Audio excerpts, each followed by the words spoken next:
Welcome back to 1010's podcast. I'm Real Strawberry Grout, and I'm sitting in the King of Motorsports studio by myself again because Adam could not be bothered after an amazing event that we went to together. Actually, we drove home together. He went there without me. Now he's too good to do a podcast. He's off doing he's off doing other things. But luckily, Adam's replacement, James, has decided to step in. So this is James Morgan. I realized that we've only met each other like a handful of times through Gridlife, and it turns out I only know what I know about you from like Slip Angle or Track Walking Podcast. Which is weird because like that's I guess that's kind of how I know you is from all the stupid 1010 stuff. Yeah, that seems to be a recurring theme. So like, I'll go to events like you're so and so from the podcast. I'm like, yes. Oh yeah, I listen all the time. I don't know how to respond to that. This is me being very awkward, and it's the best. I never understood it until being on the podcast, and now people come up to me like, "Oh, I heard your podcast," and I'm like, "Thanks." I don't really know what else to say about that. Cool. Let's just go ahead and move past that and pretend this didn't happen. Well, let's move past the awkwardness. Let's pretend we've been friends for a long time. Yeah, exactly. So I guess I'll jump right into it. Gridlife. I don't know. I guess I can say how I got involved with Gridlife because it's actually kind of a funny story. Yeah, definitely.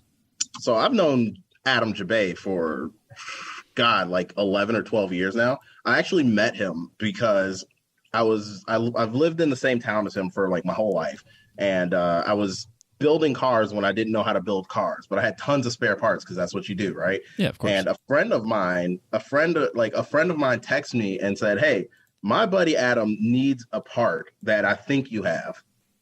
I was like, "Oh yeah, cool. I've got like 6 of those." It was like a distributor or something. I was like, "Yeah, I got 6 of them, man," because they were like free back then. And so he was like, "Oh yeah, he lives like in the same town as you. You should go see him." And I had heard a bit about him through like people talking about Honda Meet and stuff like that before I'd even ever been to track stuff. So I grabbed this distributor. He gives me his number. I text Adam and I'm like, "Hey man, my buddy tells me you need a distributor. I got one. Like I can come drop it off like right now." So I go to his house and meet him in his garage. That when he was still building cool cars out of his parents' garage, and I was like, "Hey, you're Adam Jabay, right?" He's like, "Yeah." I was like, "Cool. People tell me you're really cool, so just take this part for free." He was like, "What? Yeah, cool. All right." And little did he know, all that would do is make a slippery slope of me bugging the shit out of him every day about all things Honda, because I was like, "Oh man, you know how to build these cars, and I don't. So I'm just gonna annoy you because I have your phone number now." And because Adam's too nice to tell me to fuck off, we became good friends. So there we go. And then I went to college, came back, and I was like, "Man, I want to do car stuff. Car stuff sounds cool. I haven't been to a track event in ages." So I texted him, and I was like, "Hey, man, I know you're running this thing called Gridlife. I think it was like the second year." And I was like, "Can I just like come help out? Because I'm bored and I have nothing to do, and racetracks sound really sick." So I went and helped out, and now I've been part of Gridlife family, staff, whatever you want to call it, for like, 7 years or something? Yeah, so you've been on staff and at events the entire time that I've been going to Gridlife. Getting a hug from you is a Gridlife tradition. Yeah, apparently. Apparently I'm still the champion hugger. Don't know where that came from, but I'll take it. I think I got a hug from you before I actually formally got introduced to you. That's fine, because you know what? I actually, if I scroll far enough back into Instagram time, I could find where I parked behind your trailer and it had a big 1010s on it, like my second festival ever or whatever. I parked behind the trailer and I tagged you guys like, "Oh, hey, 1010s podcast. I know you guys." And I got no response. It was silence. It was silence forever. That was when we took the camper. That was because we were technically staff that year, and I did a bunch of media stuff this was before I was like really driving on track. Oh, look at you. You used to be cool. I guess you're still cool, but you used to be cool as well. Supposedly.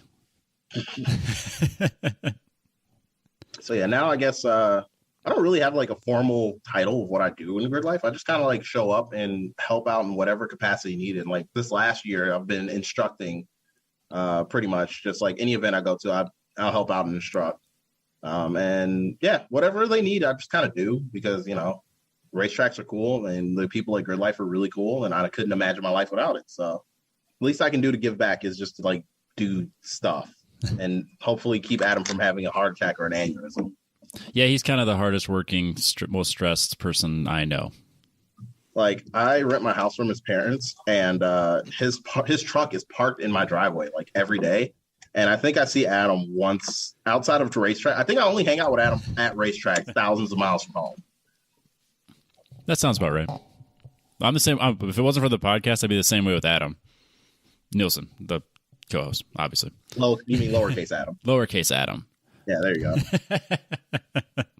Yeah, we don't hang out outside of the track. We'll drive all the way to Colorado, then hang out before we drive across. It's only town. natural. It's only natural. I guess that's what you do when you do racetrack things. Is you travel thousands of miles with your friends from like down the street, and then hang out. And then when you get home, you don't talk to each other ever. No, we have so many things to fix and things to do to catch up, and then we'll see each other in a month. I also feel like you two being podcast hosts means like you can't have normal conversations because you're like, oh God, this is content. We gotta wait. Nope, just wait. There are things that happen that I have to save it for, like, because we have a group chat obviously with like Dusty Nixon and Dalton Klein and Adam Jabay and all those guys are in it too. And if something happens that's great for the show, I can't really say anything about it in the pod or in the group chat. I'll just be like, so this happened. Can't tell anybody about it. I'll see you on Wednesday, Adam. You're like, okay, no speaking. Just got to leave the chat for a day or two. Like, I just got to wait. Yep. Yeah, no. If anything happens, it's Adam can't know until we're being recorded. It's got to be authentic. Yeah, it's right. It's got to be. You got to hear it from the first time, right there. Like it doesn't matter what it is. It's got to be like, oh, you can't tell you. Got to wait for the podcast. Yep. Well, like every time, like last time when I had the that ghost pepper beef jerky, I actually didn't read into what it was before we did the show. I wanted it to be authentic. It was so good. So bad. Oh, it was so bad, but it was so good. I watched that and I was like, oh, that looks terrible and painful. Yeah, I was surprised at how many people came up to me and was like, "Do you still have any of that?" No, I had plenty. Sorry. You're like, no, I took a bite and I immediately threw the rest away. It's gone. Yep, sorry. Didn't want to carry that with me. I wish we could get Adam to eat something like that. I know he won't, but I just wish we could. He actually, where were we? He got, it wasn't spicy nuggets, but it was something like that. And it was at Alpine. So they made burgers, but they were jalapeno burgers, and Adam took a bite out of it. The look on his face, you would have thought someone kicked his dog. Like he was like offended. And it wasn't even that spicy. I ate the whole thing. He took a bite and he was like, how dare you season this burger? Yep. He was mad about it, and he's like, oh no, you have it. No, I thought it was delicious. I think those are the hamburgers we had because Dalton ran out of buns. Yes. So he was like, all right, well, we can put them on hot dog buns or we can just grab them off the grill and eat them with our hands. So I was just like, okay, I picked it up off the grill and just like tossed it between my two hands, like taking bites. I was like, yeah, it's fine. Yep. No, I took the one that Adam handed me and then tore it into pieces and put it on a hot dog bun. Yeah, that was probably the smarter thing to do. But the hot dog bun had clearly been sitting there a while because it was wet. I mean, that's also fine. Diesel probably got to that one too, so, So now you drive a Fit. I guess, when did you, like, you were obviously building cars. You met Adam Jabay. Is that when you transitioned to on-track stuff? Yeah, kind of. I, started on-track stuff, right around then. I had done, one track day in 2012, and I thought I was hot shit. And, yeah, turns out one track day is not enough to be hot shit. So I had a Turbo Del Sol, I think, a little bit after I started working with Gridlife, and I had to relearn how to drive that. And boy, did I felt like an idiot, hop on track. I'm like, cool, I don't know what anything is and what anything's doing. This sucks. I don't know how to do this. What's that like? Yeah, right. When's the last time you were a beginner at it? Every weekend, I feel like. Well, I mean, same though. every time I look at timesheets, I'm like, God, I suck at this. Yeah, I'm racing against aliens. Yeah, I mean, yeah, that's GLTC, man. Don't tell me about it. So I started doing track stuff with Gridlife, and because that's like one of the perks of being an actual staff, like on staff and volunteering and whatnot, is like you get comp track time. So I use that as a reason to become not as terrible as a driver. But I also learned really quickly that turbo track cars are the worst track cars known to man. They're so fun and they suck so much. Like I've never broken as many things as I have with that Turbo Del Sol. It was great. It was fast. I loved it. I broke everything at least once. Like every winter, I would go to park it. And I'm like, oh, finally, I fixed it all. I'm just going to park it. And something would break pulling into the garage. Like the one year, the engine mount broke at the bracket and the engine just like fell down into the engine bay. And I was like, well, oh, man. I was legit pulling it in the garage for like the last time, too. And then the year before that, the crank pulley just came off. It was just like, I'm out.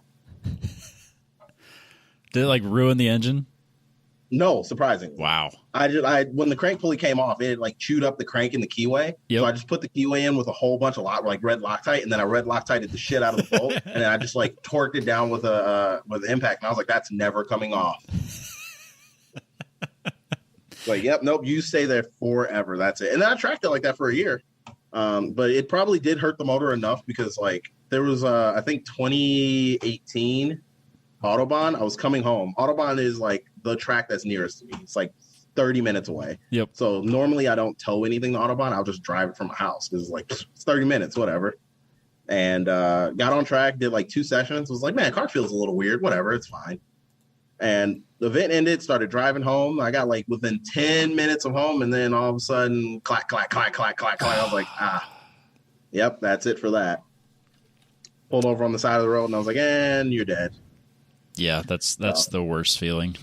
Yeah, so around then 2019, Adam had a backup GLTC car that him and a bunch of his buddies bought. And I brought it back from Mid-Ohio for them because it needed some work. And I was unemployed at the time. So I was like, I mean, I got time. So did a whole bunch of work on that. And Adam was like, yeah, you just drag it to events and drive it. So it was a 89 EF sedan. That's the blue one, right? It was, it was 1.6 liter, slow as dirt, but it tried to kill you. So it was great because it was like a championship ITA car, which is like still dog slow. It's like slightly faster than a Fit. Okay. But it was diabolical. It slid everywhere. It was great. It was so much fun. And I did GLTC, and it was it was extremely underpowered for it. I got to experience race starts and like 3 corners, and then it was time attack all over again. That happens. Yeah, I do remember that car when Adam drug it out. I think it was like the first GLTC event. I remember seeing that one. Car, it was so slow, but it was so fun. It was so fun. So I did a little bit of GLTC, got a little bit of like wheel to wheel under my belt. And then 2020, I borrowed cars, which is weird because I was like, I don't understand why people keep giving me cars to drive, but okay. Like I would just show up to events and like 6 people would be like, hey man, you want to drive this? And I was like, I guess. Yeah. You guys realize I'm not good, right? Like I don't have any useful information to give you. All you're doing is letting me drive your car and like break it pretty much. I can relate. That was that was exactly what it was like for one lap when Bill's like, yeah, do you want to do one lap with me? We can take my new C8. Yeah, I want that, but I'm scared. Right, and like, you should be scared. You're like, I definitely want to. It sounds like a ton of fun. I just hope there's no benefit for you. Like there's zero. Yep. Like all you're doing is putting your car in the hands of a very less capable driver. Yep. But I am grateful for everybody that did that because I did learn a lot of valuable skills with driving. Things that I don't know how to talk about because I don't know how to describe it. But I learned stuff. Cars do things. Yeah, you're talking like wildly different cars. Yeah, like absurdly different. Like from anywhere from front wheel drive Civics to like V8 Mustangs, and I drove at the time Brad Yonkers championship winning street mod car when a 400 horsepower BMW with basic aero was championship street mod material. That's not even championship street material now. I was gonna say that's like 15th place now. It's like, oh cool, that's fine. But like that's cute. You can go ride in Sunday Cup with the rest of the Fits at that point. Well, that's like my 350Z was the street champion car when Josh Orr owned it. Oh yeah. That's right. Yeah. That's not happening anytime soon. Not even close. You're like, oh, how much horsepower do you make? 200. Oh man, that's good luck. Sorry, bro. Like you can't even you can't even do well in Club TR with that right now. No, you might as well sit down. No, they're running GLTC times, man. They're hauling. And then after that. Meanwhile, I've driven the Fit that I own multiple times actually through Gridlife because they've owned it since like 2018 or something. So I had pulled that out and like driven that and hung out with that and like took care of that car a couple of times. And then 2021, I was like, man, I am in the market for a Fit. And Chris Stewart was like, man, I am in the market to sell a Fit. So I was like, cool, let's make that happen. And I bought the Gridlife Fit, which is the same Fit that I've beat up on now. And I think that thing was a great learning tool as well as, it's the most problem-free car I've ever owned in my life. I like drive that thing. I drove that thing out to PPIR last year, like beat it up on track and then drove home. I didn't care. All the way from Chicago. All the way from Chicago. I drive it every day for work. Like it's outside right now, waiting to take me an hour home now. You are a madman. Yeah, I know. It was great. Like it wasn't the smartest thing I've ever done, but it was fun. But that thing, they put that thing together kind of drunkenly in like 2018, and I just haven't touched it. I was like, man, I did wheel bearings on it and like put brakes on it, and I was like, all right, cool, that's enough for me. So it's still on the same blown coilovers from then. It's great. All the bushings are the same. I haven't touched the shock bushing or a control arm bushing or like any of those bolts. Those things that could definitely be loose and like just rattling away. I was like, nah, that's fine. They're not going anywhere. Yeah, that's fine. That seems to be a recurring theme though. Because even when things go wrong, it costs $20 and you're back on then at the next session. Yeah, like dudes like Ross bring entire cars to the track. Basically, it's like, hey, I lost this, and they're like, oh, I got 3 of them. Let's go. Yep.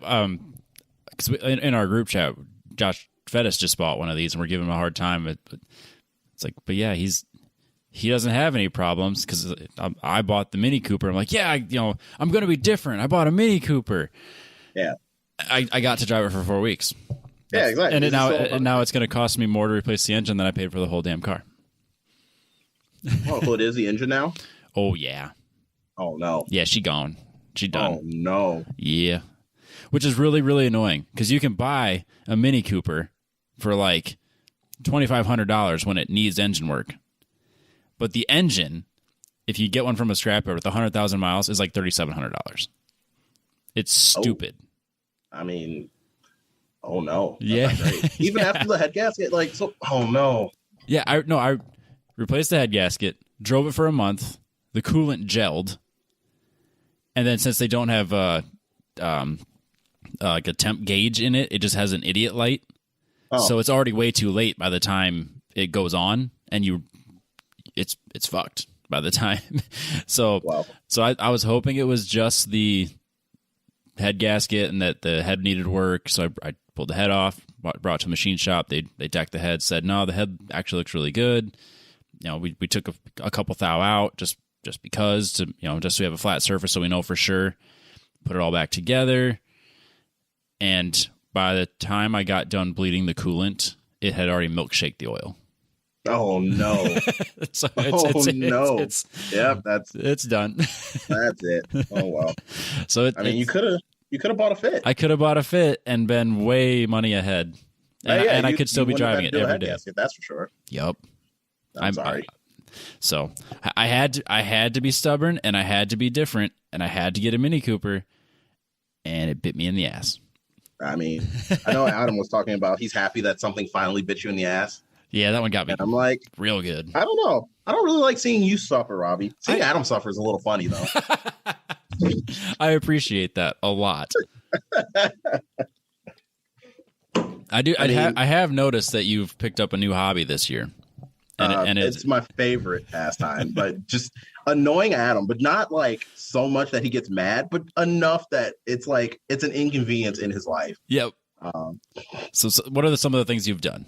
So ever since I don't even remember how it started. I think I listened to a podcast that you all were talking about your friends sending you all random food and you sending them back. And I was like, oh man, it'd be really funny if I just started mailing Adam Nielsen stuff, right? I think it was after the Flaming Hot Mountain Dew episode. I was like, man, I'm gonna send him some of that. So I think I hit you up and I was like, hey, what's his address? Which of course I gave it right away. Yeah, I mean, you have to. That's what good friends do. And then I think I sent him Flaming Hot Mountain Dew and Flaming Hot Cheetos, like a 10-pack of them.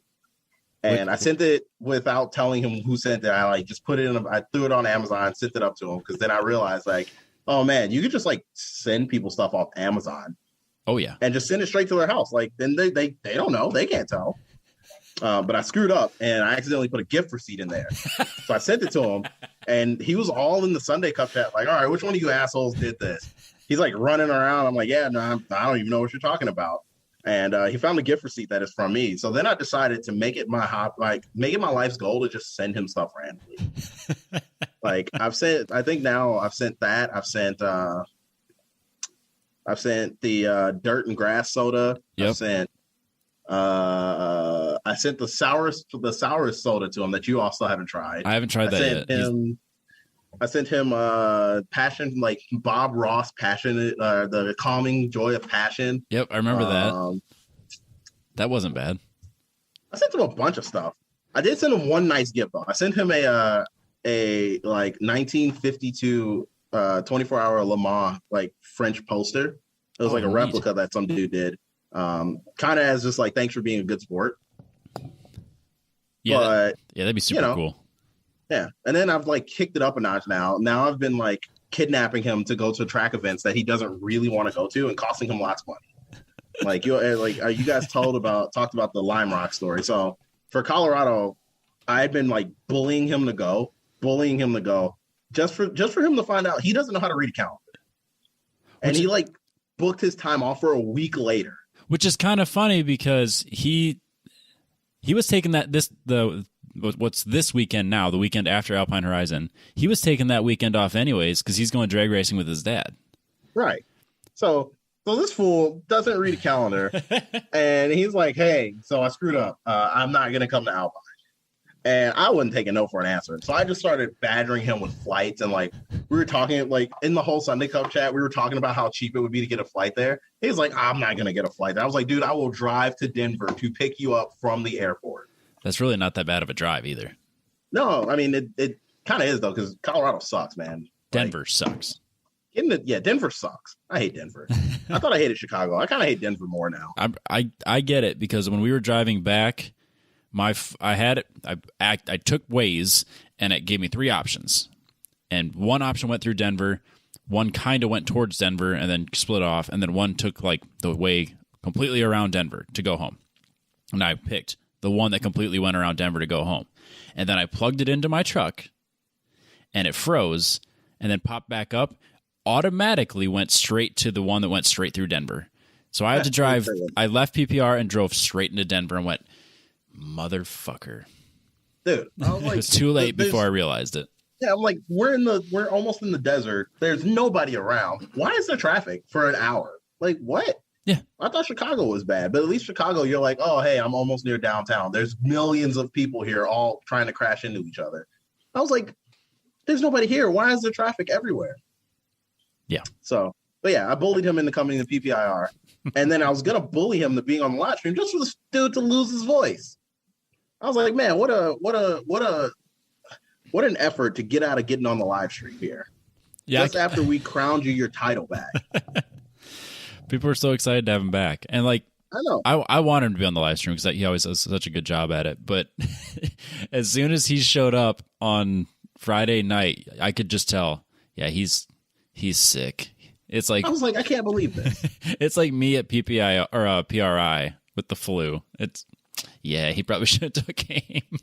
Yeah, he got in the car and he was like, yeah, I'm dying. And I was like, I can't believe this. Like, we've done this whole elaborate thing. You're here now, and you're sick now. I was like, all right. Went to bed early both nights too. I was like, man, what a guy. Yeah, because Friday night he went to bed like before all of us. Like, because you went and got him. We came back and like hung out for a bit. Yeah, he crashed. Like, it didn't matter. Like, everyone's outside doing stuff. Like, he's just on his cot. And I mean, I could just tell he needed proper sleep. You're like, wow, you have made a mistake here, and it's too late to back out. You're here. So, yeah. Annoying Adam's a ton of fun.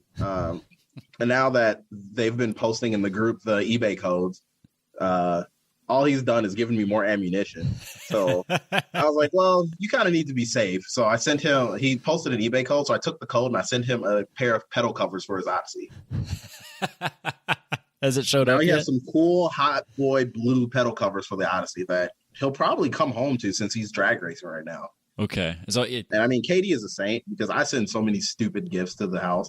And I've gotten more people into it. Friggin' Jim Smith alone is sending gifts now. Yep. It's like, oh, whoops. I like how you guys pick different names for him every time as well.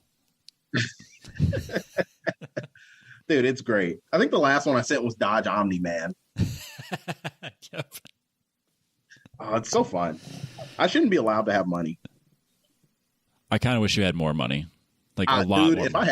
I had a lot of money, it would be real bad. Like Omnis would show up to his house. That'd be the best. I told him, like when we were driving to Lime Rock, I told him, I was like, "You're really lucky I'm not rich," because I was like, I guarantee you a friggin' shipping truck full of Omnis would have showed up at your front porch. Oh, that would make me so happy. That's so really great. That's really the only thing that's holding this podcast back is that we're not rich. I mean, I could only imagine the stuff you would get into if you guys had money. Oh yeah. Yeah, if we didn't have to just pay for this out of pocket, we could do this every weekend. Oh man, could you imagine? Every weekend just going somewhere, doing something crazy. Yeah, going to Dalton's house. Like putting another addition on Dalton's house. That'd be great. That would be He amazing. wouldn't even notice. No. He could probably do it while he was gone at work, and he'd come back and it'd just be something built on top of his house, and he wouldn't even be mad. No, he'd be super pumped about it. He'd just crack a beer and enjoy it. Right. So yeah, so we went to PPIR for Gridlife, and this is my first GLTC event that I've done this year. So I've actually done a lot of changes to my car. I don't know. We'll just do my recap, and then we'll just kind of see where things go. Sounds like a plan to me. So yeah, made a bunch of changes, did a couple test days with it, or actually one test day with it. Somewhat had it sorted that I thought. Then went and got it tuned, then added the auto blip shift or the auto blip for the downshifts instead of having to heel toe. Now I went from having no nannies to now I have all the nannies. Yeah, I was gonna say you were all anti-nanny.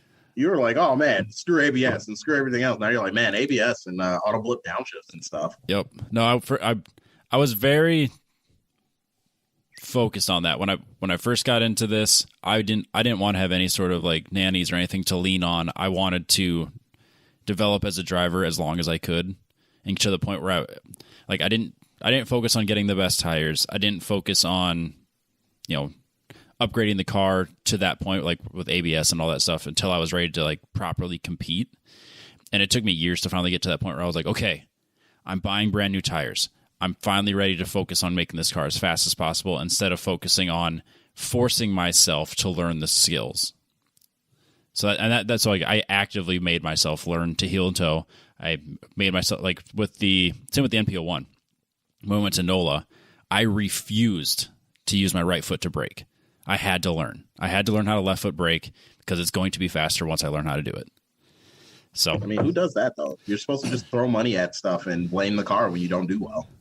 Oh, I'm there now. Yeah, the reason I'm not faster is because You're like, I'm not just car just ain't right. Yep, it's not me. Racer excuses. Yeah, you're like, and the tires. Yeah, there we go, tires. Yeah, no, they're just not gripping.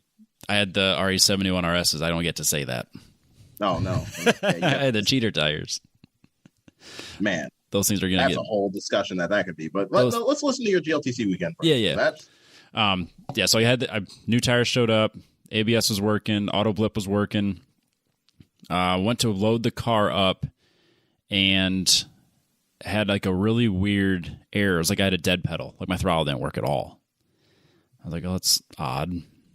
So shut the car off, kind of looked everything over, thought maybe like there's a loose connection or like I'd forgotten like when I installed the auto blip that maybe I didn't have the the plug-in on the backside of the throttle sensor incorrectly or something. Nope, everything was good. Fired the car up, everything worked fine. Drove it on the trailer, parked it. Put in the back of my mind, like, you should probably pay attention to that. We can't I can't figure out what caused it or what's wrong, but you should probably pay attention. So got there, went out for practice, I did an out lap, and I think I did 4 laps. And then coming into turn 7, my throttle's stuck. So I'm on the brakes while my throttle is trying to go all the 5,000 RPM going into the turn. So I overpower it with the brakes. Then it doesn't give me any more problems the rest of the lap. Get to about the exact same spot, like turn 6 on that next lap, no throttle whatsoever. Just dead pedal. Pull off, get out of the way, cycle the car, shut it off, turn it back on, everything's fine. Limp it back into the pits, because the throttle's it was like the throttle was completely dead spots the whole way. I would hit the throttle, it would kind of go, stop going, kind of go, stop going. Brought it in, didn't know what else to do besides just disconnect the entire auto blip system, just everything, just disconnect all of it. And then that seemed to be fine. Everything was great. So figured I'd just go back to heel and toe, because actually the first couple of laps I kept putting my heel toe over, so I'm trying to do it while the auto blip's trying to do it. And I had to keep telling myself, stop doing that, because it's supposed to do it for you. Let it do its thing. just brake. Just focus on braking. Stop trying to heel toe. But then I was like, well, forget it. Let's go back to, the ABS is working. Everything else feels great. 100% certain that whatever's causing this is because of the auto blip, whether it's something wrong with the module, whether it's something wrong with wiring. Either way, everything was fine on this car until I installed auto blip. So disconnected it, drove around the paddock, everything felt great. Went out for qualifying. Car felt great, felt the best it's ever been. I felt really confident in it. I was flat all the way through the banking, through the bump, all the way down the back straight. I was knocking seconds off my time. I think I qualified, oh gosh, where was it? Mid-teens? Low teens? 14th, I think? I qualified 14th to 16th. I can't remember now. But out of the 24 cars there, I was happy with that. Because my goal going into the weekend was 10th place. If I could get 10th place, I'd feel like I'd really accomplished something. Top 10 rocket ships. That's what I was. I'm fully aware that I'm not on Tom O'Gorman, Andy Smedgard, Jeremy Swenson's level. I'm okay with that. The car's not there. I'm not there. That's fine. But if I could get into the top 10, that was like a proper stretch goal. Everything works out for me. Best case scenario. So I was like, yeah, mid-teens. I'd only had 6 or 7 proper laps at that point. Felt pretty good. I was like, I give it the first race. I guarantee I'll go faster in the race than I did in qualifying, because that's just how it always goes for me. And so go into race 1, and I actually, before that even, because I was talking to Scott Robertson, and we basically did a virtual data review. So I sent him my data, talked about he asked where I thought I was losing speed, losing time, and I was like, well, I'm clearly overslowing into turn 3. I'm braking too hard too early, and then because Fiona Liu and I had very similar lap times, but I would put a pretty decent gap on her everywhere except turns 3 and 4. She would make up all that time in turns 3 and 4 and be right on my bumper. And then the rest of the time, I would be able to pull away enough that she'd just get right back on my bumper at turn 3. So we qualified right next to each other. So Scott and I went through my data and basically talked through how I should take turn 3 and 4, ways I could cut time out of it. So I go into race 1 feeling really good, and go get lined up or going down the front straight for green flag. Flag drops, foot to the floor, and just everyone. I'm just fucking gapped. I'm just like, what is going on? I dropped 6 positions immediately. like foot to the floor, nothing I could do, going as fast as the car can go, and everyone's just gapping me. The car is noticeably slower than it was in qualifying. And so, I mean, I finished the race. I finished like late teens, maybe 20 something. I should have looked up my data. I don't remember. I mean, it's not important. I lost positions. That's all that matters. So, came in and like I can see comments on like the live stream, like, what was that start? I'm like, I don't know. I did my best. Like, I tried, I promise. Yep. But but I was at least 2 seconds slower in the race than I was in qualifying. And so I pulled up the data, and you could just see it's like I would come out of, I think it's turn 7's the last turn, I think, and then you go down the front straight, and I'd be foot to the floor, going to 5th gear, and you could watch my speed trace. And like on my regular lap, it's climbing, and you can kind of see where I take the bank, hit the bump, and then climb until I hit the brakes. And then on my fastest lap in the race, it climbs to like what's probably about 5th gear, and then you can just see like my speed trace drop. Like it's just, there was like nothing I could do, and it actually went through almost an entire tank of fuel in one race. Whoa, which is crazy, like just burning fuel. So I'm looking, obviously something's wrong with the car, because everywhere, like at lower speeds, my speed trace was almost identical. But it's like, for whatever reason, once I got into the high speeds, it was having random misfires, and it was just doggy. So I pulled the codes, and I got a camshaft position timing over advanced, like a P0021, a code I've never seen before. Checked out all the wiring. I took the cam sensor out, took out the VVT solenoid, looked it over, ohmed everything out. Everything looked good. Put it back in. Fired it. Cleared the codes. Fired it up. Drove around the paddock. Fine. But of course, by the time I got to that point, I had missed race 2. So I got it all back together while they were doing race 2. Drove around the paddock, and I drove it, no problem whatsoever. And so the race ended right as I was to the point where, like, okay, the car's fixed. So I went over and asked Adam if I could do a hardship lap, or just to verify that the car is in fact running right. Went out, did a lap, out lap, a hot lap, then came in. Car felt great. Felt like it did during qualifying. So then pulled it in. It gave me that code went away, and then it gave me some random voltage. Voltage on my coolant system sensor was beyond what it was expected. Like a really random wiring issue. So then I completely I took all my grounds off, sanded them down, cleaned them all up, put all my grounds back, like everywhere, like anywhere in the engine bay, anywhere that went to the chassis. Same thing. Once I did that, I took it out for a spin, came back, no codes, everything ran great. Race 3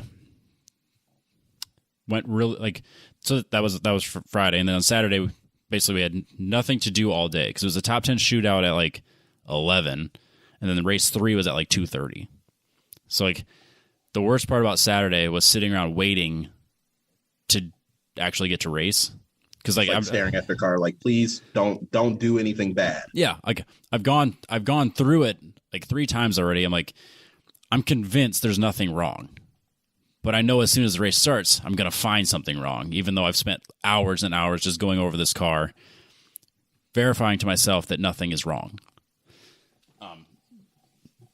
So yeah, race 3 actually went really well. Started in the back, because they didn't even have me on the timesheet. I just roll up there and they're like, we don't have you. I was like, yeah, I missed race 2. I'm in the back. Whatever, 24th place. Just I'll start. Throw me in the back, just all the way in the back. It's fine. Yeah, don't worry. Whoever you have last, I'm after them.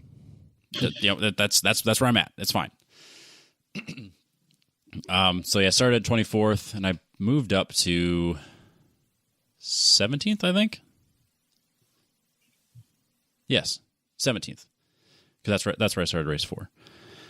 So yeah, I'm just race 3 felt really good. I was really happy with how I was doing. Just moving up the field a little bit, getting comfortable in the car again. And then we got to the last turn of the last lap, and on the live stream you hear Kyle. It's me, and I can't remember the guy in the blue BMW's name, and then Wes Case, and we're all three battling for position. And we're going 3 wide into turn 6 and then into turn 7. And on the live stream, Kyle's like, they're going 3 wide. That's not going to work. And sure enough, right as he does it, so Wes is on the inside, 2 wheels onto the rumble strips or the curbing. I cannot think of the blue BMW's name right now. So he's in the middle, and then I'm on the outside. And so basically what happens is Wes kind of creeps back onto the track off the curbs, and then the blue BMW moves to give him room, but I'm not over far enough, so he just kind of moves straight into my quarter panel with his fender. So, I mean, it wasn't like anything bad or intentional, or anything that anyone was like yelly or mad about, but it was just like, oh, damn it. So, yeah, just booped my quarter panel with his fender. Finished the race, came in, I stopped. Right outside of pit in or outside of in paddock, and so waited for him. Verified that thumbs up were good, so I went and parked the car. Came back over. First thing first, I wanted to make sure, like, hey man, sorry about that. I just want to make sure that we're still friends. And then we kind of talked through what happened, which the adrenaline was high. I didn't have any ill feelings about the situation whatsoever. Obviously, I'm bummed because there's damage on the car. Bummed that there's damage on his car. And, just at the situation, there was definitely no finger pointing from anybody in it. But so it was nice to be able to just go over and talk through it. I talked to him for a while, handshakes and hugs, and everyone's cool. Talked to Wes Case for a while, same thing, handshakes and hugs, everyone's cool. Then talked to Scott Giles, because the race, the GLTC race director for the weekend. So I was talking to him, just make sure that. Because if there's any incidences, you want to make sure everyone's on the same page. If it's someone's at fault, there's going to be penalties. There wasn't any penalties in this situation. No one, we sorted it out ourselves. Everything was fine. But then, once it was really weird because once the adrenaline wear off on me, sorry, once the adrenaline wore off, it was like this wave of embarrassment and shame hit me. And so, Tom O'Gorman on his podcast talks about needing, the 15-minute rule after a race if he's angry. And he used to just go by himself and, cool off before he goes and sees anybody. Mine was the polar opposite. When my adrenaline was really high, I was in the moment. I wasn't mad or, anything like that. So, I was, pumped about it. We could talk about it. We could learn from it and get around the same page. But as soon as that adrenaline stopped, literally 15 minutes later... it just hit me like a ton of bricks where I was like, I'm the worst driver ever. Everyone hates me. How could I let this happen? And it's so I had to go and take 15 minutes by myself in my trailer, doors closed, and just I rewatched the live stream, and I was texting Clayton Fitzpatrick, who also races GLTC. It's we've been texting throughout the weekend. So we were texting in that moment, and he saw me just emotionally crash. So he's sending me screenshots of it. So here's you three here, and a second later here's you three, and then here's you three. He's walking me through. He's you're not at fault here. So just give yourself a break. And so it was just one of those things. Even days later, I know that it was a racing incident. Shit happens. I obviously don't ever want to have to deal with that. I want to be a clean racer. I want to have room. I want to battle closely with my friends. I don't want to have to cause damage because rubbing is not racing. And I firmly believe that. So, I can walk away and say that I learned a lot. But in that moment, I felt like the most hated person, which is just silly because no one had any ill feelings about it.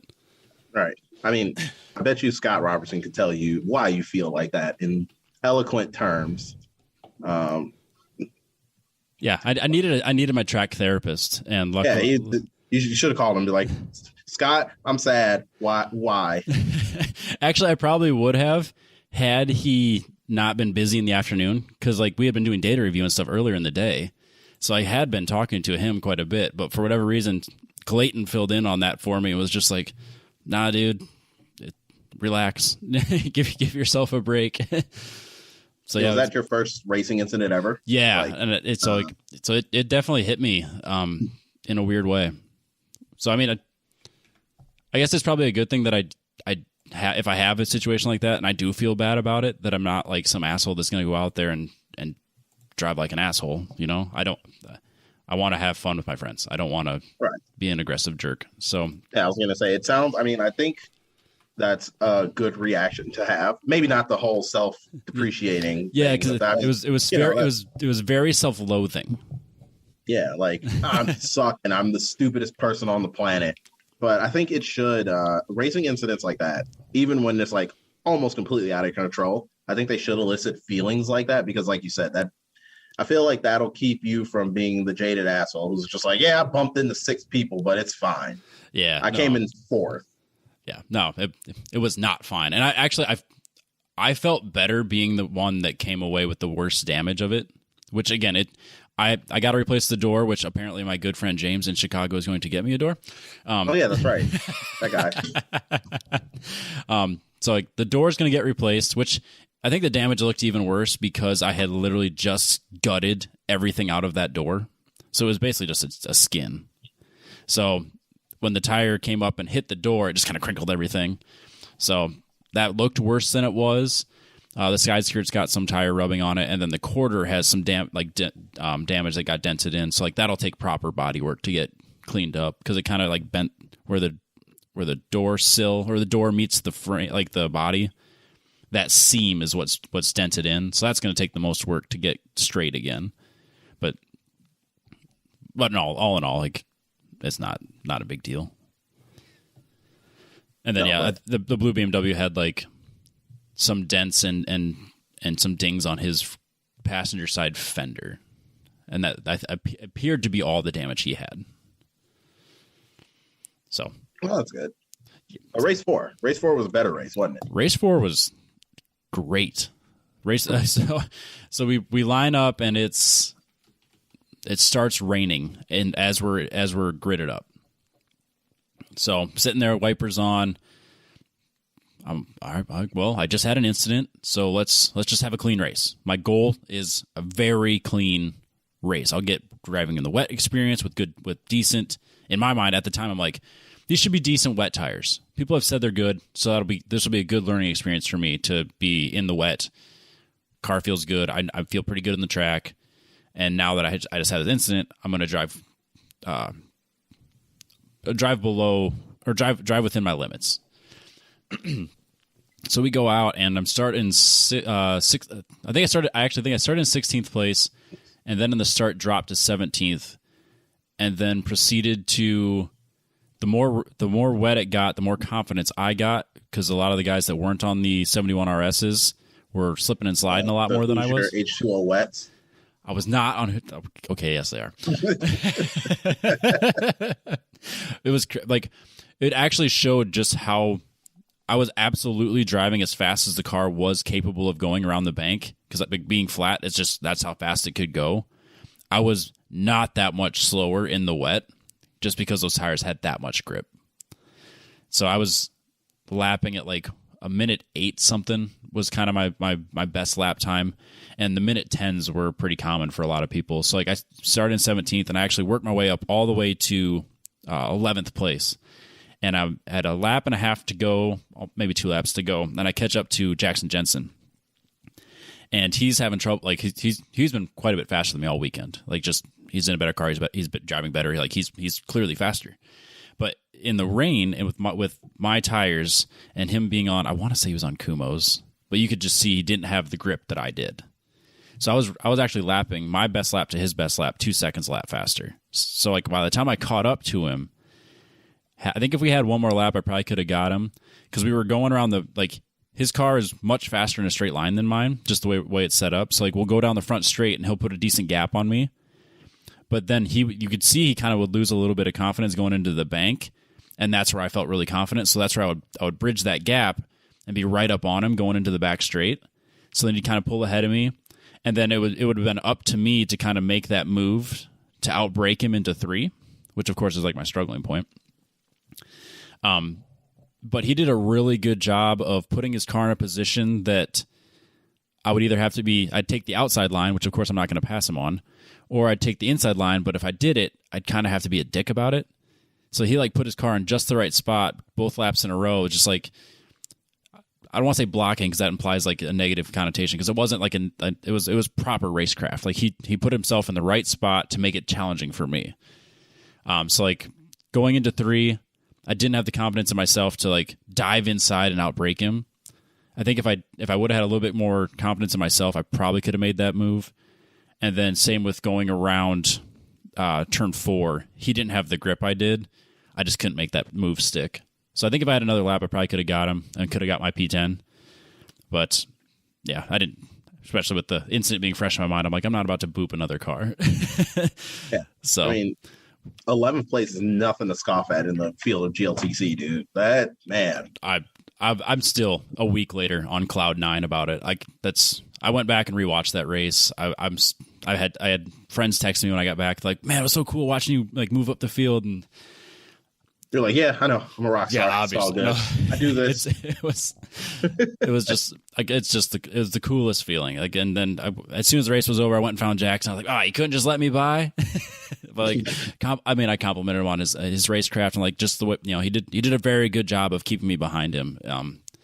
And it was just a really, really awesome race. And like, it was kind of like at the WRL event where we worked our way up to P2. Like, and at the end of that race, after the shittiness of the previous day and like all the work that had to go into it, just that like weight of like, oh, I did it. 11th place has never felt so good. So on the podium with champagne, P11, baby. That's yeah. I was that meme. You got Andy Smedgard and like Tom O'Gorman and Jeremy Swenson on like actual like top 3, and then there's me in P11, just like, yeah. Everyone over here. Where are the sponsors? Where are the cameras? But it was awesome. It was super cool. I walked away feeling good about the car. Good. I felt awesome about Gridlife and GLTC and like all the competitors. Like, it was just one of those things, like things hadn't gone my way over the weekend, just like struggling with the car, struggling with, myself. And then just to have that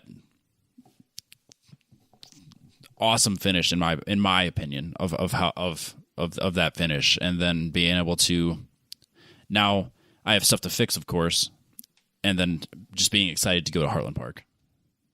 Heartland. So yeah, we had different weekends because I showed up to PPIR not to drive. Yep. And it was pretty nice. But I got made to drive in some things. And one of the things I can't talk about yet, but it was really cool. And when it comes out, it will make sense why I can't talk about it right now. There's pictures of them. There are pictures of them. Yeah, they exist.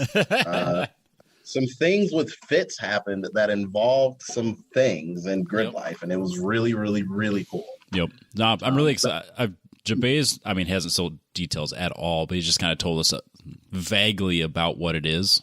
So I'm pretty excited to see the final product of all of that. Let's just say, everybody loves Sunday Cup and everybody loves fits, and nobody can be mad while driving a fit. I believe that. But I did want to talk about like my favorite part of the weekend outside of the shenanigans. So like Friday. Yeah, we'll get Friday. Like the paddock vibes were kind of dead because it was so like we got there Thursday, right? Yep. And it was like 90 degrees. And I was like, hell yeah, Colorado, 90 degrees. This is exactly what I anticipated. Friday was like 85 degrees. I was like, this is perfect. Friday night, it was like 50. Yeah, like that cold front came in. It got kind of cloudy and it didn't really start raining or anything Friday. But like the concerts, it was cool for the concerts. Like it was proper sweatshirt weather. Yeah, it was like, oh man, it's cold. Like I was not prepared because, of course, I'm a responsible adult and I didn't check the weather before I packed on this 1,000-mile road trip. I just threw a bunch of like warm weather clothes in a bag, threw them in a truck, and then rolled out to Colorado.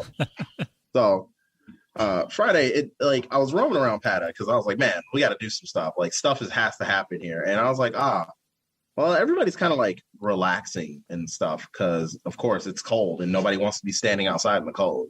But I got to shout out the dudes at Taxi Garage.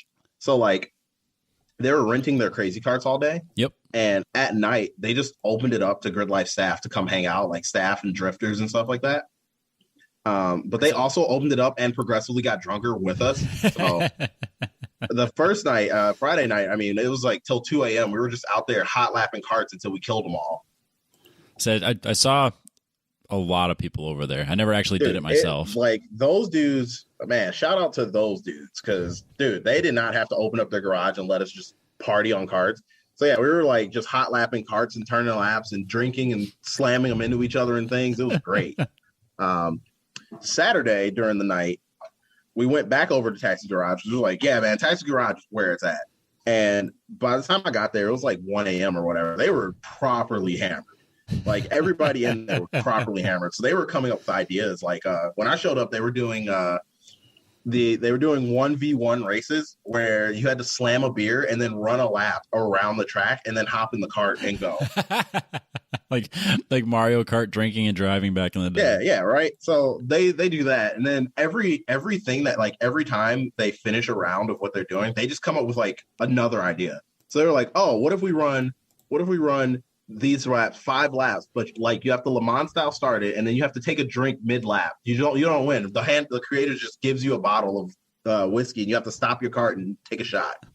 So they did that one. Okay, and so my favorite one they started doing. So for those at home that are like they're letting them do this, and these are those little tiny like electric drift trike things, like a big wheel. So just so everyone's aware that we're not drinking and driving we're not on track. Really hurting ourselves. Yeah, we're kind of hurting ourselves, but not really. Yeah, these are like big wheels. By the time it was my turn to like get on carts, they had decided that we were going to do a 4-person relay race. Okay, so like what? It was me, Jacob Abbott from Abbott Motorsports, Caleb Bates, who's Moosagen Photos, who is clearly way too drunk for right now. Like that dude was probably pretty close to alcohol poisoning. Yikes. And Creature, which is one of the videographers for Gridlife. So we decided we were going to be the 44-ounce tall boys because we were all big. Okay. And we raced against a bunch of buddies. And so Jacob starts the relay race. He starts, runs, hops in the cart. And we realized they didn't really give us many rules for this. So as he's running around, I like flip his cart on and start him. He hops in and we just like throw him forward as he goes. And as he comes around, we like catch his cart and just switch drivers. So clearly we are all well past inebriated at this point, riding these crazy cars. When it came to the final lap, we decided we were just going to start blocking the other team. Yeah, of course. Because like I was racing carts and he just like pushed me into the tire. So we were like, all right, we're gonna block the other team. So they went to switch carts and I just went and grabbed the cart from under them. So I'm like defensive lineman blocking blocking him, keeping him from going. So he just picks the cart up and runs the whole lap holding the cart in his hand. I should have spent more time over there, it sounds like. Dude, it was so good. I mean, it just got progressively more silly as the night went on. Yep. But I figured I'd tell that part first because there weren't many shenanigans. I really tried, but then I realized that the PPIR paddock is not really designed for shenanigans because, like, at least Gingerman's paddock, you roam around. Yep. There are parties everywhere. I mean, there's Tommy being Tommy, of course. Yep. And then you can roam all the way to GA where there's more shenanigans, continue the party, and then come back where there's more party. And PPIR, the paddock, it's set up really great for watching racing and really great for watching drifting. Mm-hmm. But it's all concrete and it's small. So the room for stupid things happening, not that big. I did ride Dalton's death cart, though, or his death scooter. Oh, yeah. That thing. That's proper scary. So I hopped on that, right? And I took off and I was like, holy shit, this is fast. And Dalton looks at it. He's like, oh, you're not even in fast mode. I was like, I'm in gear 3. That's fast mode, right? He's like, nah, man, press this button. That's 2-wheel drive now.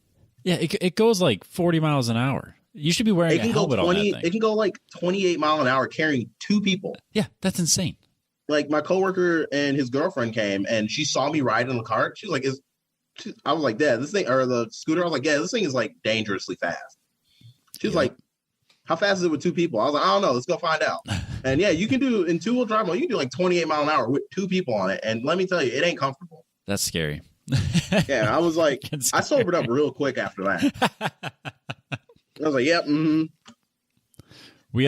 Inevitably, just like every other event, somebody grabbed the scooter to go and they grabbed the throttle on accident. That thing like shot out of their hands. Yeah, always. Yeah, somebody does it. I was like, yep, at least it wasn't me. Yep. But on track, so like I said, I showed up not really to drive, but Gridlife kind of has these fits now. And at festivals, they do grip, lift, drift with it, which if anybody's listening who has never seen like a grip, lift, taxi, you're grip, missing drift, out. taxi session for festival, dude, it's like the best thing ever. So it's basically, I mean, they send grip cars and drift cars out at the same time, and you get one hot lap. Then you come back in the paddock, you drop off whatever passengers you have, you swap passengers, and you just go out again. So I was like, well, this track's really, really good for small cars, and these cars technically aren't mine. So I decided to make it my point to try and like touch drifters. So we would just like come off the bank, and every time we'd see like the drifters lining up to get ready, we would just throw them a big thumbs up, and I would just like ride their doors or their bumpers. It was great. The drone like flew in a few times, and I thought like legitimately we were worried we would be buying Mr. Steele a new drone because like we were getting that close to some of the car. I thought I was going to sandwich it between a car. Yeah, no, it was really funny because even from paddock, because like I'm working on my car, watching this happen. So I'll look up on the because like we're set up in just such a way that I could like just turn my head, and then I could just see like the whole bank. So I'd see like 3 or 4 drift cars, a fit, 3 or 4 more drift cars. like just no. Dude, it was great. Like, I mean, honestly, it's like the most fun ever. And every time we pick passengers up, like just like Midwest, you like roll in the like you roll into the pit lane, and you're like, oh, you hold up, you're like, oh, I got room for 2 passengers. And people look at it and they're like, fit. I don't know about that. But then somebody's always like, I guess I'll go see what the fit's about. You do a lap with them, chase drift cars, like almost get hit. Like it's the greatest. You come back into pit lane, they hop out and they're like, the fit. You want the fit. Like, yeah, you want the fit. Get in the fit. I promise you, it's gonna be a good time. And like as the session goes on, you get people like fighting to get into the fit. They're like, oh yeah, we want to get in. How many you got? 3, 5, 7? Can we all fit, please? Line up. If you thought fits were slow before, you've never driven a fit with 4 people in it. It's the slowest car you'll ever drive. Because we're talking it's 2,600 pounds and like 103 horsepower. So I think they dyno out like 96, but then you go from 2,600 pounds to like 3,600 pounds, dude. It's so slow. But you're when the drift cars are sideways, you don't have to be that fast. You can still bridge that gap. Well, here's the funny thing: drift cars going sideways are faster in a straight line than fits. Like even unloading, it's the funniest thing ever. So like we would ride up on the drift cars and they'd smack their roof like follow us and pull away immediately. And I'm like, don't worry, we'll catch them. Just wait till we get into the point where they're coming around the corner because like I don't got a break, man. We're gonna make this. Yep. So it always looked like I was being pulled upon like an accordion because they would go take off and it's like under brakes. Here we are. They're like, yeah, we're fine. We're right there. So yeah, it was the best thing ever. Yeah, if you can make it to a festival, bring your helmet and wait for the taxi sessions and just line up. That's like it's so fun because like you just have all the spectators just waiting to get into any car, and then that's the best part because like every driver that's doing the sessions just pulls into the hot pits, kicks out whoever's in the car, takes on whoever's coming in, and goes back out. Like it's the best way to just kind of get introduced to the on-track shenanigans. Yeah, and the sessions are usually like an hour long. Yeah, they go on forever. So like you hot cycle people, like especially at PPIR where the lap times were like a minute. Yep. So every 2 minutes you'd be back in the pit lane, kicking somebody out and picking up somebody else, and then going right back out. Dude, it's so good. It was so fun. Like it's honestly my favorite thing ever. Like I was texting Jabay. I was like, I'm like, I don't even know if I want to do time tag anymore. Can I just be a camera car? Can I just hate stuff? Because that was so fun. It's a blast. Because like that's one of those things I haven't got a chance to like take a lot of like do a lot of because I missed this year's Midwest Fest. So I was there when they did the first taxi sessions. I think I went with Matt Williams and his. Maybe it was with you. I can't remember now. But I was in a fit and it was a blast, dude. So like that one came about like. Jabay is like, we like looked on the schedule. I remember we were sitting there looking at the schedule. Like, what is this grip lift taxi that's on the schedule? Right. We're like, I don't know. So we talked to Adam and he was like, oh yeah, we're just going to cycle passengers. So me and Matt Williams were talking and he's like, dude, what if we just load the fits full of 4 people Yeah. He's like, if we just roll up the grid. He was like, there's no way. He was like, if we just roll up, there's no way Adam's going to say no to that many people. He's not going to break that many hearts. No. So we just started like 5 minutes before it started. We just rolled around paddock, picking up random people. Hey, you got a helmet? Yeah. You wanna go for a ride in the fit? Yeah. All right, get in. And we like loaded 6 fits, full like 6 Sunday Cup cars full of 4 people, and we just rolled up the grid. And Adam loved it. He looked at it and he was like, "That train, send that train." All of you right now. Every time drifters would go by, he would just be like, "And send the train, the whole train, just go." It's so fun. And what's funny is like on paper you're like, this isn't gonna work. Something bad is gonna happen. But it just doesn't. It's so good. Everyone just kind of like sees the assignment and goes, yes, we're gonna make this awesome. Yeah, and like you said, like it just shouldn't work. You're like, oh, grip cars and drift cars at the same time. What about speed differentials? They're doing different things, and it just works. Like you get out, and it's just like, giant party, got it. Yep. Don't ruin the party for your friends. Okay. Yeah.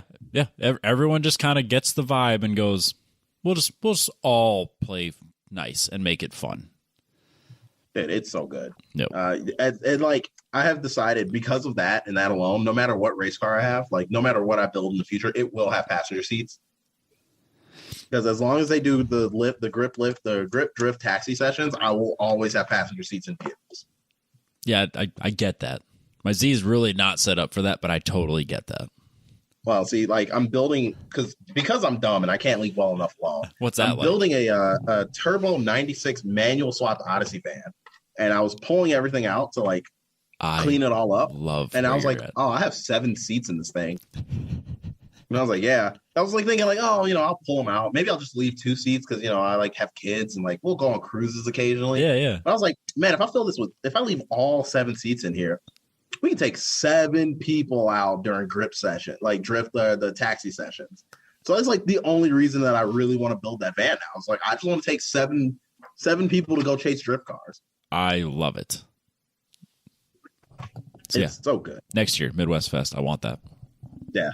So hopefully I get that done before next year because also buying a house is really dumb. And I realized trying to build a car and buy a house at the same time is probably the stupidest thing you can do. Yeah. Yeah. Like I was talking to the bank and the loan officers, and I was telling them like, oh yeah, occasionally I travel cross country to go play with cars and stuff.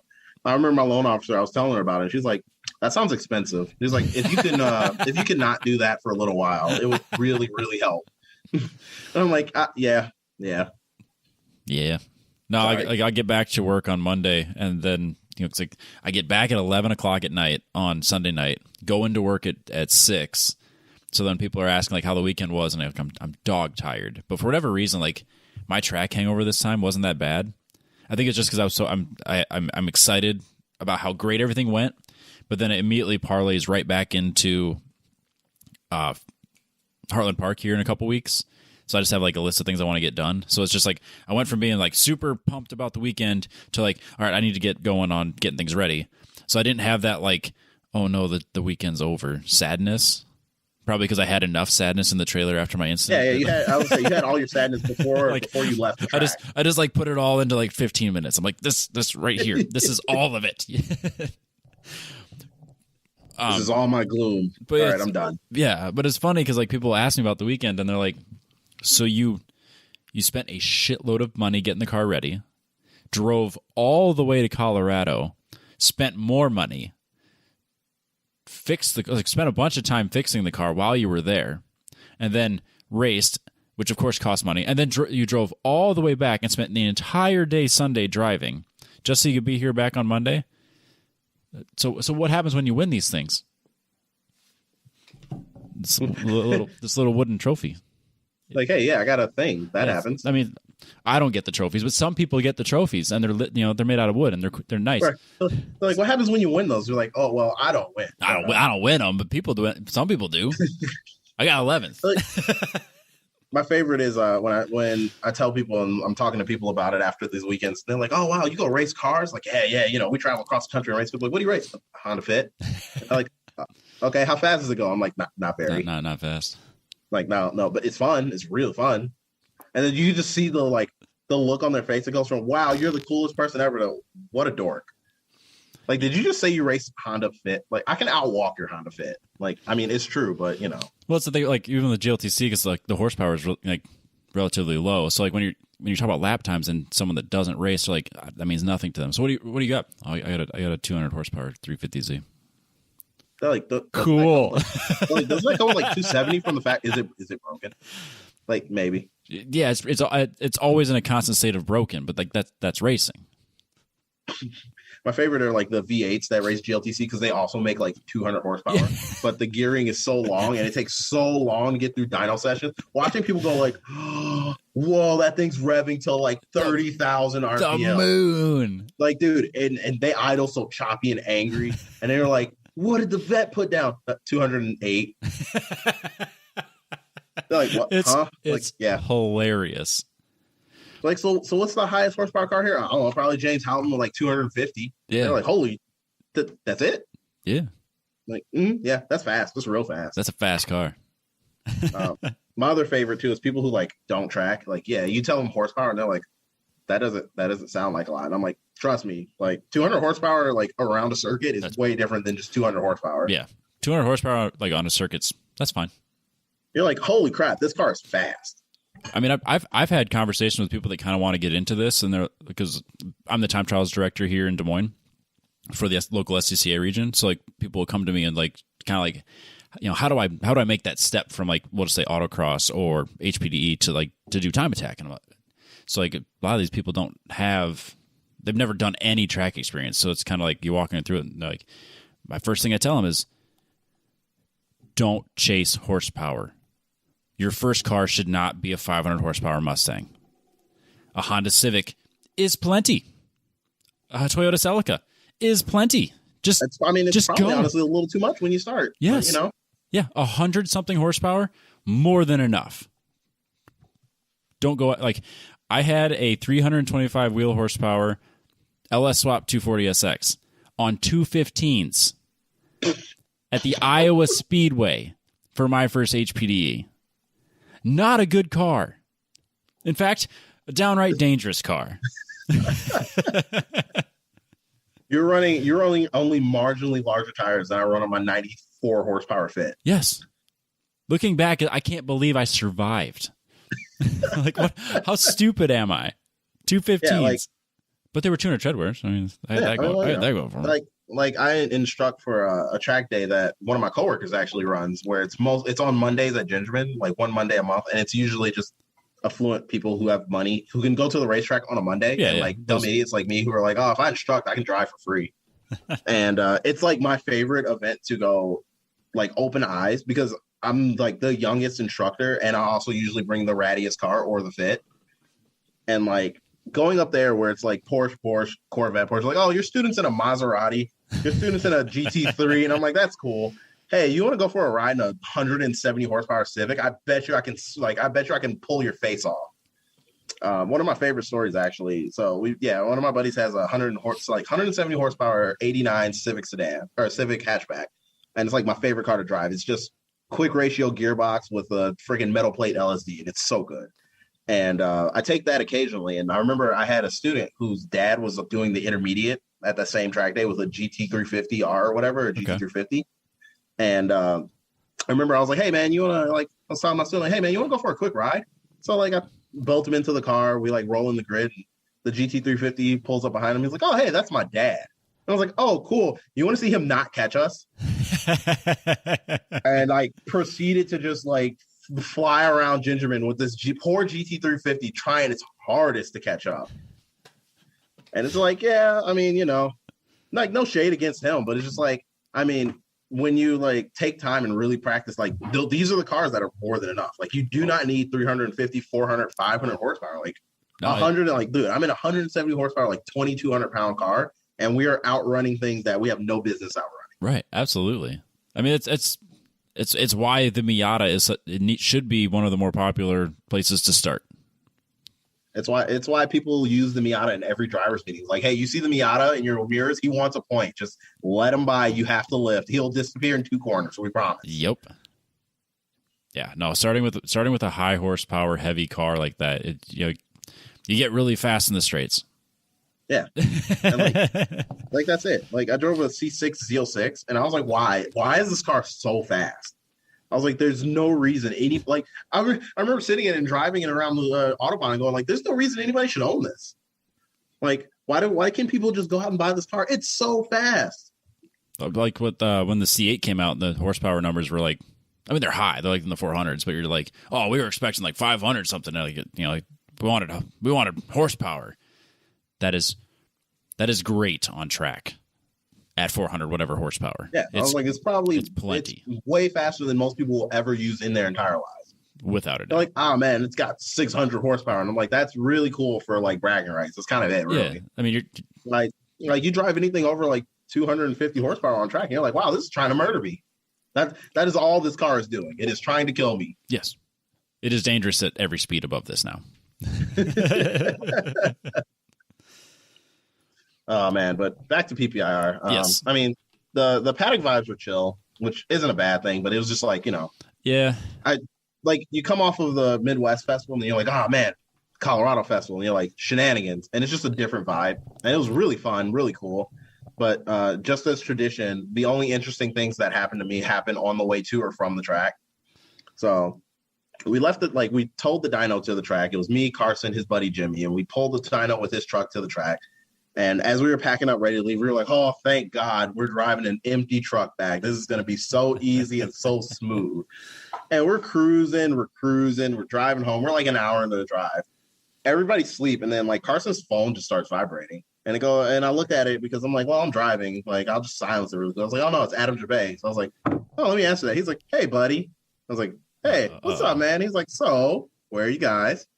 I was like, oh, like an hour from the track. He's like, cool. Well, Josh Fettis broke down with the trailer. Yep. Can you go get it? And I was like, all right, sick.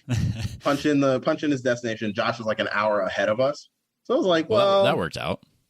Yeah, we were like, whatever, it works out. So, we drive out there, we meet him. We have a nice little highway party. Because like his fuel line decided to just stop being a fuel line for whatever reason. Yeah. And it was just like, fuel goes outside the truck now. So we stop, we like unhook the trailer and we pull him forward. And coming down the road, I see an Escalade pulling an enclosed trailer. And I was like, man, that's Rich from Al's Auto Body, because nobody else is dumb enough to pull an enclosed trailer with a fancy Escalade. So I just like wave him down. And he like panic stopped because he sees now, he's like, oh my God, there's two groups of Gridlife buddies on the side of the road in the middle of nowhere. Just like panic stops on the side of the road. They come back, they're like, is everybody okay? I'm like, oh yeah, Josh broke, but we're fine. Just, we're just hanging out, no big deal. Yeah, we just moved the paddock party a few hours this way. Yeah, we decided we didn't get enough hanging out, so we just decided to hang out here more. So we hung out over there for a little bit until like he confirmed that he was getting parts, and we were like, all right, we hooked up the trailer because it's like, I mean, worst case scenario, he doesn't fix his truck and he's got a camper shell, a camp bed, like RV thingy. So it was like, well, if he doesn't fix his truck, he can just like sleep in it. But we don't want him to have to like work the logistics of if he has to tow his truck, also towing the dyno. Right. So, we were 1 hour of freedom into this supposedly easy, smooth ride home. And then we hooked the dyno up and start pulling through the night. And it's relatively smooth, pretty easy. And it was like 3 a.m., dude. And we're like in West Des Moines, like, yeah, man, it's time to get some gas. This is the last fuel stop. We pull into this Pilot. And I swear this Pilot in West Des Moines has to be run by meth heads and also be the meth head. Is a Pilot like right on the outskirts of West Des Moines. And it's got to be run by meth heads. Yeah. Which I thought was like, apparently was supposed to be fancy, but trying to think of the Pilot outside of West Des Moines. I could probably find it if I really. I'll say I'm thinking of the Pilot just outside of East Des Moines. Just for anyone listening, anyone that drives through Des Moines, every single gas station and truck stop right off the interstate around the city, hot fucking garbage. Yeah, like the worst, the absolute worst of any city. Yeah, it was like outside of West Des Moines, near Clive, I guess. I don't know, like the 80-35 interchange, I think. We pull into this Pilot. Oh, yeah. So apparently this is just where the meth people hang out. It's great. Yeah. So it's like 3 a.m., pull into this Pilot, walk inside, and I'm like, I'm going to use the bathroom and get some stuff. I walk in and I immediately am greeted by the cashier and some dude who looks like he's out of a 2004 rap video. Like, clearly oversized clothes, short, like the giant jean shorts that like the Fred Durst style jean shirts. Like jean Jinkos. Shorts. Yeah. He's like, he had to be in his like 40s. Like 40-year-old white dude just like yelling back and forth to the cashier. Clearly they know each other. Right. Because he's like walking behind the counter, but not like threateningly, but just like walking behind the counter. And they're arguing about something. So I was like, all right, I'm just going to continue walking. I come out the bathroom and they're like another couple in pajamas, just like hanging around where the hot dogs and taquitos and stuff are. And I was like, all right. So at some point in time, I like got the attention of the cashier somehow. She locked onto me and realized she was like, oh, that dude doesn't look like he does meth. I should go talk to him. Yeah, he's actually here to buy something and leave. Yeah. So I grabbed some candy and grabbed some drink, and she was just like following me, but not in like, oh, you're suspicious way. She was just like talking to me. And I was like, clearly you probably haven't talked to a normal human in weeks because you were talking my ear off at 3 a.m. Like, it is 3 a.m. Like, I'm only in here to get caffeine to survive, put fuel in this truck and leave. Yeah. Meanwhile, she's like still arguing with this dude. So I get to the front with all this stuff finally, and I'm like, hey, can you just ring me out so I can leave? And she is like desperate for me to sign up for the Pilot app. She was like, look at all the things you get. Look at everything you get. I was like, lady, I will sign up for the Pilot app. So I like reach in my pocket. I'm like, I don't have my phone on me. It's in the truck. She's so desperate to like have me sign up. She's like willing to give me her phone. I'm like, I'm not taking your phone to sign up for this app. Like, lady, I promise you, I will sign up for this app when I get out of the store. It was like at that point, I was sitting there thinking, I was like, I'd rather just run out of hot gas on the highway at this point. Like, it would be easier. It would be better than this. Yeah, if you were traveling through Des Moines, find the gas station that's right before or the next gas station after. Do not stop in Des Moines for the gas stations. They are just the worst. Especially if you're pulling a trailer. Yeah, none of them are built for trailers either. And that dyno trailer is a weird dimension trailer. Yeah, like if someone, like I've said this for years, if someone wanted to make money just hand over fist in Des Moines, it would be to take the exit that I live on, like that's just south of Des Moines on I-35, or any of the exits that actually has a decent exit on it, and put a proper truck stop on it. It's the only truck stop anyone would stop at because especially if you don't do meth. Apparently, yeah, everybody would go there forever. Yeah, the ones in town are just so bad, like unbelievably bad. It was like while this was happening, I was just texting the chat. I was like, Adam, what's wrong with your state? Like, you want me to move here? Not for the truck stops. No. What is wrong with your state and the people in it? Just. That being said, Chicago at 3 a.m. isn't exactly the best showing of their nowhere near, but at least you know what to expect in Chicago. If you show up in Chicago at 3 a.m., you're not there for any good anyway. Yeah, Des Moines not really any better right now, it seems. Yeah. But we had very different paddock events at PPIR because you, I would say, are the definition of an extrovert. Which is also really funny because, like, I'm like, oh man, I would much rather not do stuff. But at events, you know everybody, everyone knows you. You are Mr. Social. Then there's me, ever the introvert. Yeah, I think I had to go find you a couple times. Like, where's Robbie? Where's he at? He's in his trailer. I'm coming in there. I was for sure in my trailer. Yeah, so I got there Thursday night, got everything set up, just kind of hung out. I was tired, crashed at a reasonable time. Friday we went and watched the concerts. I think the only concert I actually paid attention to was the band called Avoid. It was like they sounded very similar to I Prevail, so I actually enjoyed it. I didn't stick around for Trippie Redd. Well, I mean, it's okay because nobody stuck around for Trippie Redd because he didn't show. But you know. Oh, really? Yeah, no, he wasn't there. That's a whole nother story. I don't really got the facts on that one, but it's a nice one. I didn't realize that. So then, yeah, I didn't stay up super late Friday night, and then Saturday, like between all like the work I did on the car and like just that like the emotional crash and like highs and lows of the day. And then I was freaking freezing cold and wet because it had been misting and crappy all day, and then just kept getting colder and colder. And then so I watched the Taking Back Sunday concert, and then at that point, I didn't want to be around anyone. I just wanted to go crawl into bed, cover myself in all of the blankets that I had, and just be done with the day. I didn't care what everyone else was doing. I realized the party was right about to start popping off. I wanted nothing to do with it. I had earplugs in. I was done, man. Like, I was so tired. And right as I lay down, earplugs in, I accept the fact there's music playing, there's people, there's stuff going on. I'm like, nope, I'm done. I have your parties. I will have my quiet time in the trailer. That's fine. And right as I do that, a two-step competition happens. The next paddock spot over. Like, it's my paddock spot. I can't think of, like, it's a guy that has a drift shop in that area, like in the Pikes Peak area, and then like next to him are these two 240SXs, literally foot to the floor, two-stepping for what felt like 45 minutes. I can't. It was kind of like 45. But like, we walked by, they were two-stepping. We left, got more beer, came back. They were two-stepping still, and I was like, those poor turbos. I sat up and I'm like texting the group chat. I'm like, how are those engines still going? like those pistons have to be melting. I was like, I can't believe they're two. Like, I stopped for a second and watched it. Like I said, I walked away, came back. They were still going, and like the crowd getting around it was bigger and bigger. Yep. Because it was just like, oh, they're still going, aren't they?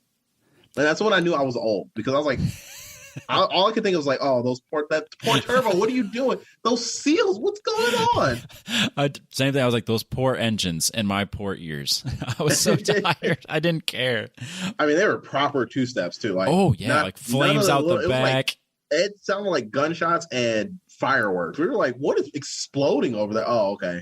I could not decipher how many cars were doing it. There was at least two in my mind. I'm like, I bet that's two cars. But man, yeah, I think it was just two. But they were like, that. It might have only, the one that was like making explosion sounds was just one though. So yeah, it was weird. But whatever they did to it, it clearly lasted. And yeah, I mean, maybe, I don't know. Who knows what it's at now? It might be dead now. Hey, yeah. You know, you got to do what you got to do. You got to do to put on whatever you got to do to put on a show, right? It's whatever the crowd wants. Yeah, now trust me, there was a crowd.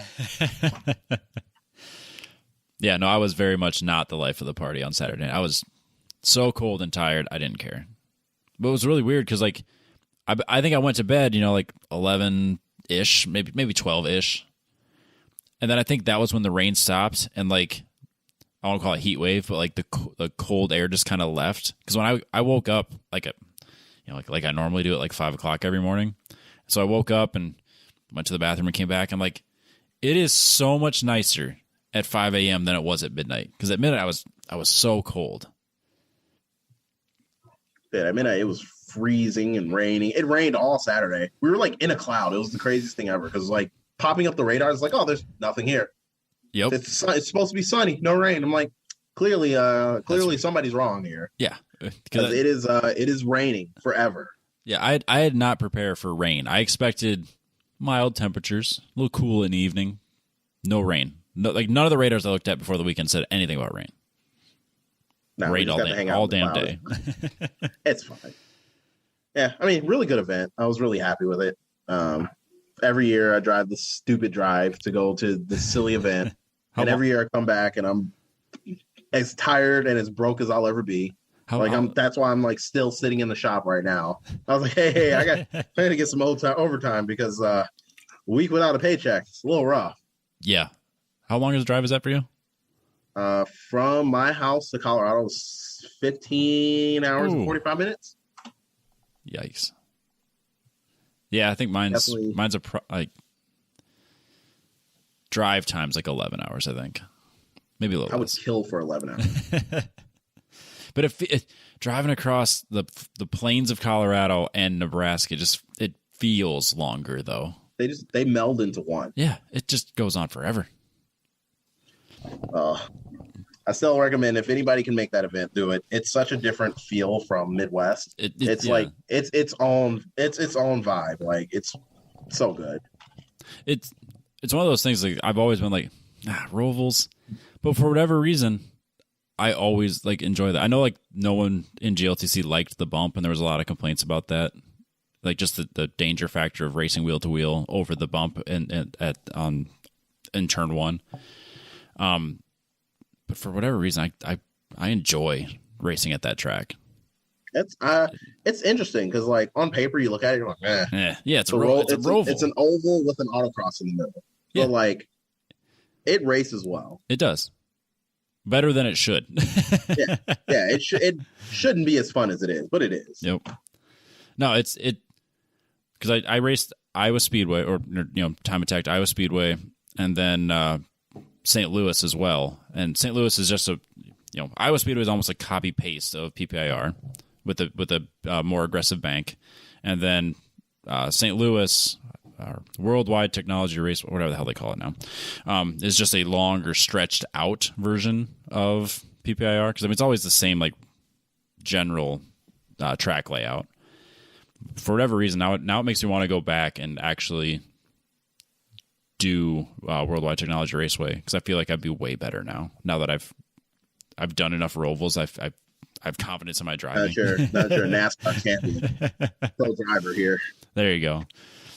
Real good at turning left. Hell yeah! Just keep your foot in it and go to the left. Oh man!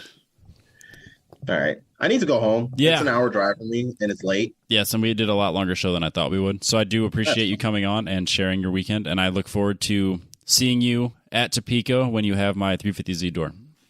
Yes, somebody will have your 350 store. It probably won't be me because I don't think I'm going to Topeka. Yeah, but you remember how Adam wasn't going to go to Lime Rock, and he wasn't going to go to PPIR?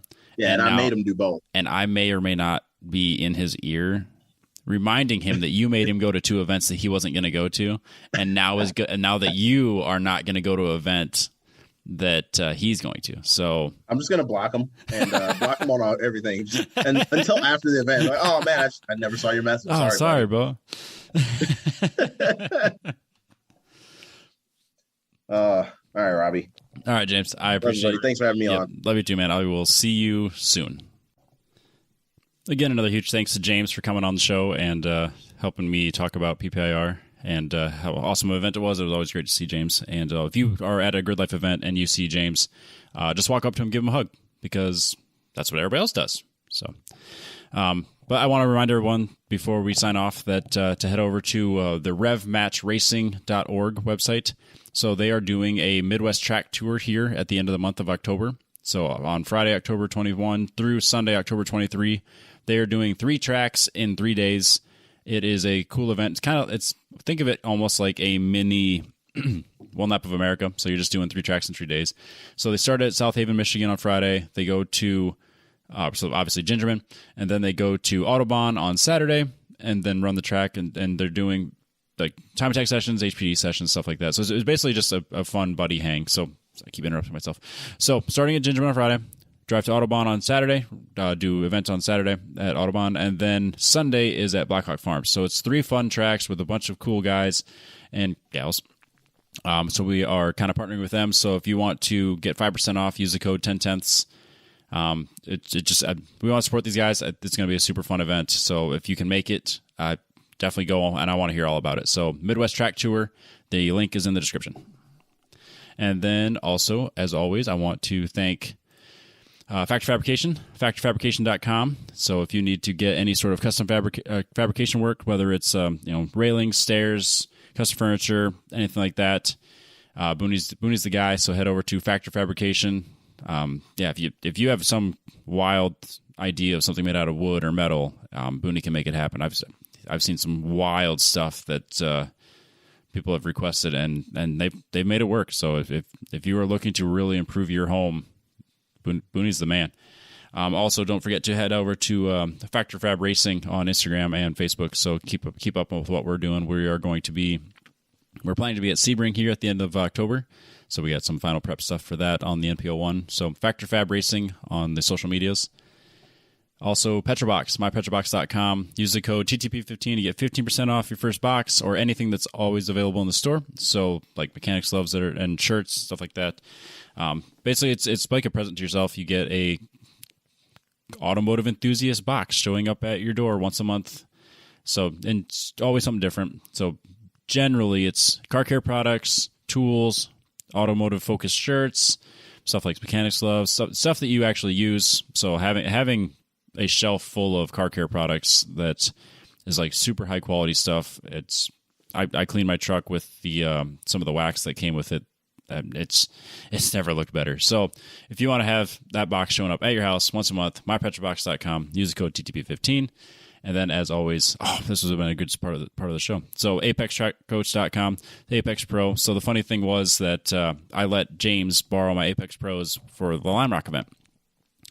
Or actually, I let E-Man borrow the Apex Pros for the Mid-Ohio event at Gridlife that I couldn't make it to.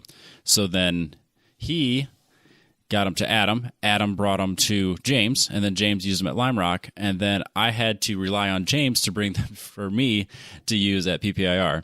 So pretty awesome to see everyone getting to use them. But the funny thing was just not everyone just handing them off. So if you want to get some experience with an Apex Pro, let me know. If it's at an event that I'm at or someone that I know is going to be at, we can get you an Apex Pro to try. That way you can know exactly what you're getting into. They are awesome. They are the best money spent to get into data. And then if you really aren't ready to pull the trigger, just download the app, the Apex Pro app. It's available on the iOS store as well as the Android store. It'll give you pretty generic stuff for like lap timing, and some very basic data that your phone's capable of. Obviously not as good as the unit, but it'll definitely give you that first step into data so you can kind of see where you're losing time and realize the power that the tool is. So if you are ready to make the jump, use the code 10tenths. You get 10% off when you buy the Gen 2 and the window mount. And it is, like, I've been singing their praises since the beginning. I use it at every event that I go to, apextrackcoach.com. That's our show. I appreciate everyone coming out and listening to us and letting me ramble, and obviously supporting the guys that support us. So I will catch everybody next week.